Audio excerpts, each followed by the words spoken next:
Hello and welcome back to the channel. I'm your host, and in today's news, Prince Harry and Meghan Markle's bombshell statement today, announcing their decision to quit as senior royals, contained one particularly striking line.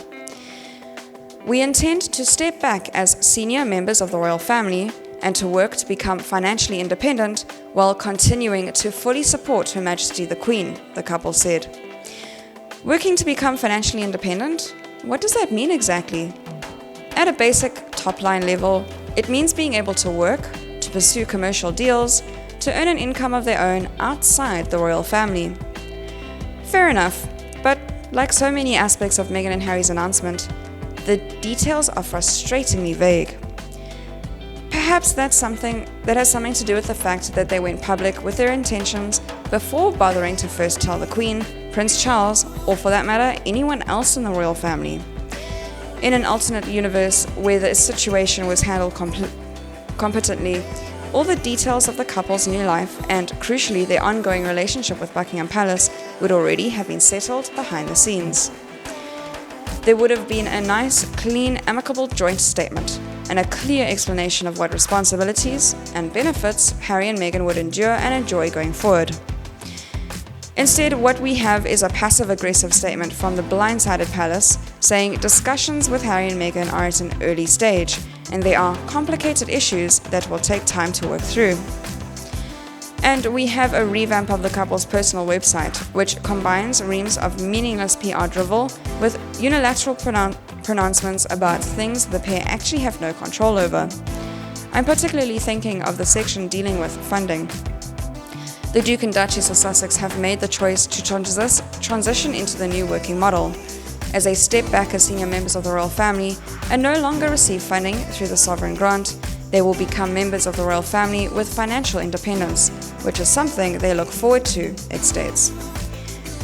Their Royal Highnesses feel this new approach will enable them to continue to carry out their duties to Her Majesty the Queen while having the future financial autonomy to work externally.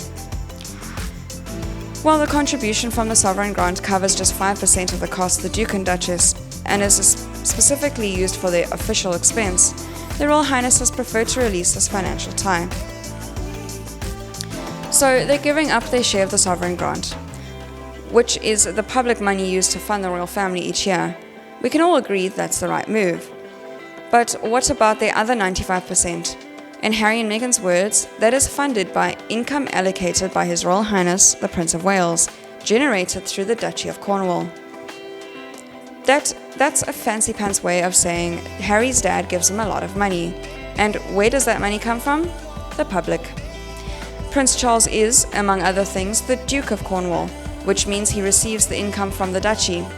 Every year he gives some of it, a few £1 million, to William, Harry and their partners. Think of it as an allowance, but on steroids. The royals consider this to be private money, even though it's raised from the public people of Cornwall. I dare say most normal people would disagree, but that's a debate for another day. I'm more impressed in Meghan and Harry's definition of financial independence as living in a very large part of that money. Nowhere in their meticulously redesigned website do they mention relinquishing it. They fully intend to keep it. It's a rough equivalent to me, a 29-year-old man getting a multi-million-dollar allowance from his parents and describing it without hint of irony as financial independence. There's an added wrinkle here too.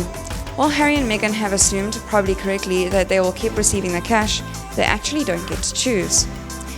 This decision rests with Charles, who was described by a senior royal source today as incandescent with rage over their announcement.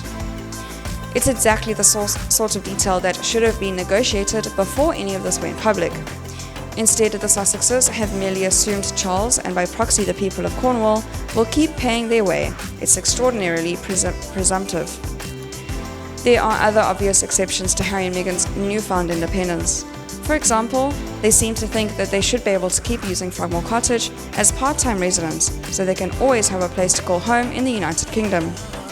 Technically, the Queen owns the cottage, which is not nearly as modest as its name suggests. You may recall the British taxpayer recently spent £2.4 million renovating it. Does financial independence mean Harry and Meghan will get to keep using the property for free? even as it sits empty for long periods while they live in Canada, or will they be expected to pay rent? Again, this is the sort of detail that should have been sorted out before the announcement, not left to speculation from some tosser in the media. Then there's this astronomical price of providing security for Meghan and Harry. This website makes it crystal clear they expect the British taxpayer to keep covering that cost, whether it happened to be in Britain or on the other side of the world. Maybe that's the right call, but it's not theirs to make. The backdrop to all of this is the fact that both Harry and Meghan are already independently wealthy. The former is worth tens of millions, mostly due to his large inheritances, and the latter was estimated to be worth about £3.5 million before their marriage, having enjoyed a successful acting career.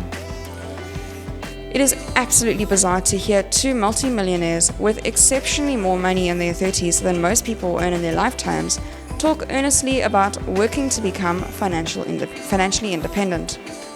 The words "out of touch" spring to mind. Harry and Meghan are already more than capable of true independence, of cutting themselves off from all royal money and starting fresh. That is not what they're proposing. They want a free holiday home, and the taxpayer-funded security, and the nice bite of the Duchy Cornwall's income to top things off. Ultimately, the only conclusion that you can draw is that they want to be freed from the vast majority of their royal responsibilities while giving up what exactly? The sovereign grant, which covers a measly 5% of their spending. That's not a commensurate sacrifice. They want